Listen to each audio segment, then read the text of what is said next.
Ndugu mgeni rasmi, katika kuenzi na kutambua kazi kubwa iliyofanywa na mwanzilishi wa huduma za uuguzi na ukunga duniani Bi Florence Nightingale, wauguzi wa wilaya Hanang' wametekeleza shughuli zifuatazo kwa jamii. Elimu kwa jamii kuhusu kujifungulia katika vituo vya kutolea huduma ili tuweze kupunguza vifo vitokanavyo na uzazi na vifo vya watoto wachanga na ikiwezekana kutokomeza kabisa. Tunatoa shukrani za dhati kwa ofisi ya mwajiri halmashauri ya wilaya Hanang' kwa kusimamia suala la sare kwa kada ya uuguzi kulipwa posho za sare kila mwaka. Pia tunatoa shukrani kwa uongozi wa serikali ya awamu ya 6 chini ya Mheshimiwa Dr. Samia Suluhu Hassan, Rais wa Jamhuri ya Muungano wa Tanzania, kwa kuendelea kuongeza vituo vya kutolea huduma, vifaa tiba vya kisasa, dawa zote muhimu na kuajiri watumishi kwa sekta ya afya ndani ya halmashauri yetu ili kusogeza huduma za afya karibu na wananchi.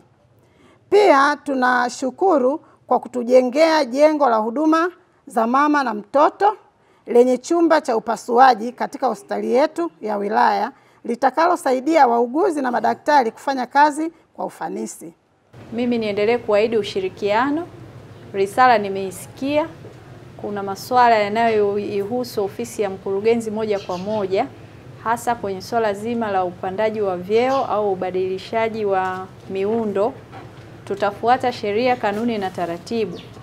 Labda mimi niahidi tu hapa kwamba nitatoa maelekezo kwa ofisi ya utawala na utumishi au usimamizi wa rasilimali watu wafanye mawasiliano ya moja kwa moja na muuguzi mkuu katika ule umoja wenu.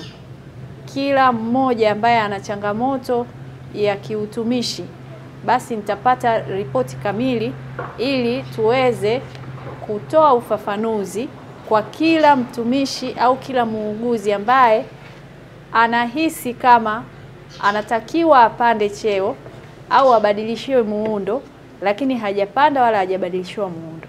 Tunataka sisi kama viongozi tuwaongezee motisha, wapende kazi, wafanye kazi kwa uadilifu, wafanye kazi kwa weledi ili Watanzania wenzetu wapate huduma iliyo bora. Katika hilo sina shaka DMO, sina shaka kwa mwajiri, mkurugenzi wangu umefika kufanya vitu vikubwa sio tu kwa wauguzi, kwa kada kadhaa.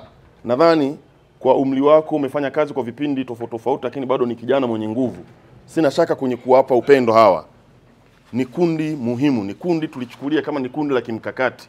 Mkurugenzi, kila ambacho nimekisikia, kila ambayo nimepokea, ofisi yetu, ofisi ya mkuu wa wilaya, sisi kazi yetu kubwa kama si kwa wananchi au kwa watumishi wenzetu, sisi tunapokeaga tu sio pongezi. Ni changamoto tu, mtumishi kafanywa hivi, mimi nimefanywa hivi, mwananchi kafanywa hivi na mwenzake, lakini makero yote yaliyofika pale, sehemu kubwa tukifuatilia tayari ishafanywa kazi kufuata utaratibu.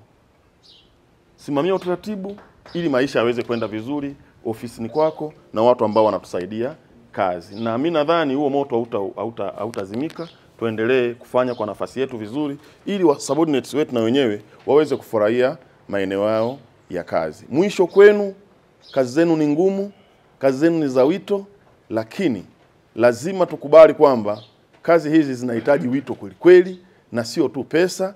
Pesa tunapata, lakini pia Mheshimiwa Rais anawaamini sana.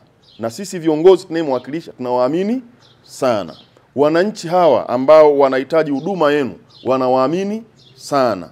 Kwa hiyo onesheni uaminifu pia kwa Mheshimiwa Rais wetu, kwa viongozi wetu sisi, lakini pia kwa wananchi ambao tunawahudumia. Hatuna shaka, tunajua mtafanya hivyo kwa weledi na Mungu atawabariki.